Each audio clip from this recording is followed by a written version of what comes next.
January 18, 2026 ang pinaka-iintay naming date kasi naman October 8, 2025 pa lang na-book na namin to. So, 3 months yung waiting time namin dito. Bago pa kami mag-Singapore ni Matt, meron na uli kaming na plano for the next travel. Kasi naman, January, ang target date ko kasi birthday namin yun ni Mama. Again, 60th birthday ni Mama, welcome to senior, and 32nd birthday ko naman. So, yun talaga yung pinaka-gusto kong month, January. And I'm so excited as well kasi first time ni Papa na makakasama and first time niya rin makakasakay ng airplane. Pati si Tita Ian and then Tita Edna. Si Mama at si Tita Usi naman, last travel was Cebu and Bohol way back 2021 bago mag-pandemic. Bali, shout out pala sa mga pinsan ko na nagparaya. Yay! Si Kitek, si Peng, si Aubrey na pinauna muna yung mga mother nila para makapag-bonding yung mga Silva sisters. So hopefully soon, pinsan level naman, tayo naman yung mag-bonding. Sila naman yung maiiwan. Charis! FYI, dapat Boracay. Kasi galing na kami doon nila Babs and Matt. So may idea na ako anong pwede kong gawin sa Boracay. And recommended talaga ni Aubrey na, why not Coron? Try mo. Diba di ka pa nakapunta doon? Sabi niya, doon ka naman sa ibang place. Sabi ko, sige nga. Tas nakikita ko kasi sa picture, sa video, sobrang ganda. As in. So sabi ko, legit kaya na ganun kaganda? So, kaya yon. From that moment na sinabi niya sa akin yon, boom! Nag-book agad kami. So, wala nang atrasan. Look at that. Aerial view pa lang yan, di ba? Pero grabe, sobrang panalo na. Masasabi mo na lang talagang, I love the view. And, there you go. Welcome to Coron, Palawan. So, pagdating mo doon, please pay here 200 pesos agad. Charis! So, that is for the environmental thing naman. So, meron naman talagang ganun. Bali, yung travel time namin sa plane is around 1 hour lang. And then, meron na kami naka-ready or naka-book na van for transpo. Airport hanggang hotel, estimated around 20 to 20 minutes away lang. So, ganun lang siya kalapit. So, bale, nakarating kami ng Coron before lunch around 11 or past 11, ganon. So, si tita pangiti-ngiti pero gutom na daw siya. Kulang na lang mahimatay. Charis! So, eto na yung aming hotel, Preem Travels Inn. So, dito kami mag-i-stay for 4 days and 3 nights. So, look at that.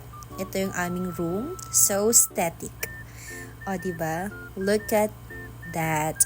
So, double deck siya. And then, we have 8 beds. So, bale, pahinga lang ng konti, like 30 minutes bago kumain. Kaya naman, napunta kami sa Bidaang Saya sa Coron, Jollibee. And after that, start na ang aming tour. And una sa lahat, of course, San Agustin Church. Pasasalamat na nakarating kami ng safe and guidance sa aming 4 days stay. And next, ang Cashew Factory, meron silang trivia.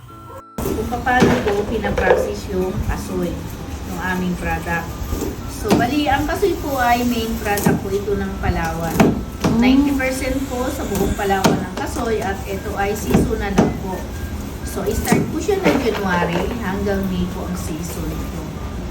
So, ang first process, ita-dry po siya ng 3 days bago po siya i-cut ng mano-mano, gaya nito.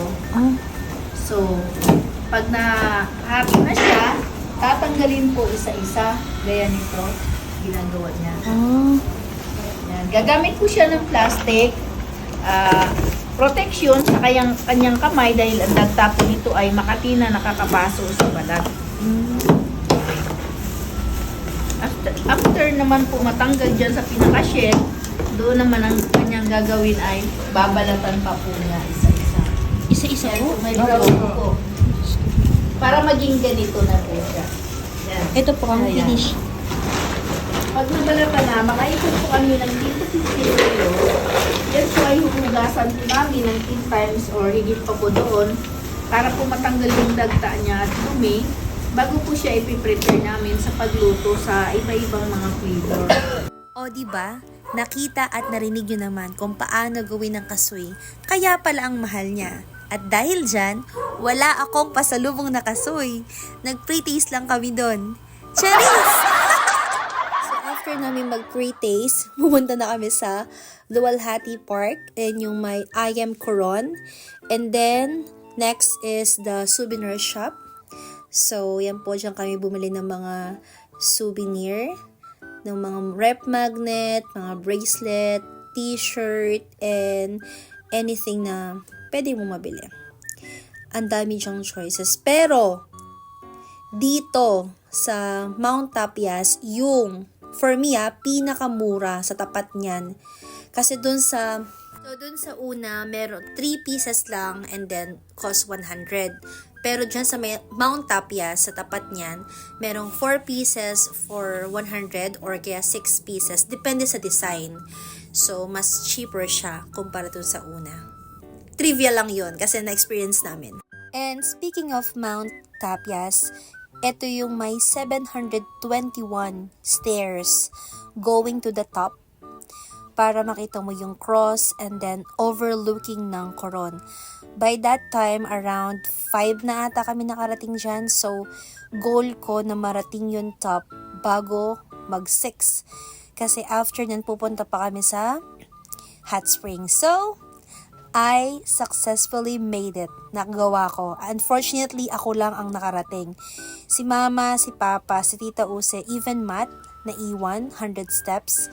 Si Tita Ian, and then Tita Edna, 500. At nasisip ako ng person. Kasi nung pabalik na ako, sabi niya, konti na lang, mararating na rin namin yung top. Kaso oras na, kasi nga padilim na. May time limit din yung sa hot spring. So, sayang din naman yung kung di namin mapupuntahan, di ba?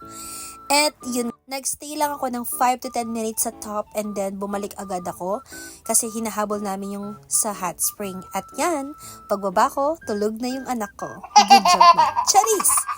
And there you go, ito na yung Makinit Hot Spring. At ito yung pinaka the best part sa araw na to kasi after a long day na biyahe from Clark to Coron and then diretso tour, deserve naman namin mag hot spring, diba? Para relaxation, para masarap ang tulog. So, as you can see, ang daming tao kasi hanggang 8 p.m. lang po yung hot spring na yan. And, FYI, pinakamababa ata na degree is 36. Yung pinakamataas is 41. Talagang umuusok ko, diba? At pwede ka na makaluto ro ng itlog. Ganun siya ka-hot.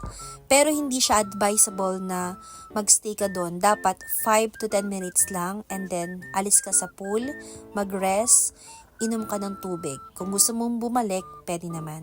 So, ganun siya. Hindi ko na na-video sila tita kasi andito lang kami sa may kiddie pool. Kasi bawal si Matt doon sa sobrang init. But after namin mag-hot spring, nag-dinner lang kami sa Andox, which is walking distance sa hotel. 5 minutes lang, ang lapit talaga. So, napaka-convenient ng hotel namin. And, there you go. After a long day, tour, and biyahe, boom! Bagsak ang mga person. So, thank you so much for watching day 1. Let's go to day 2. Adventure begins kasi magdadagat na kami. Bye!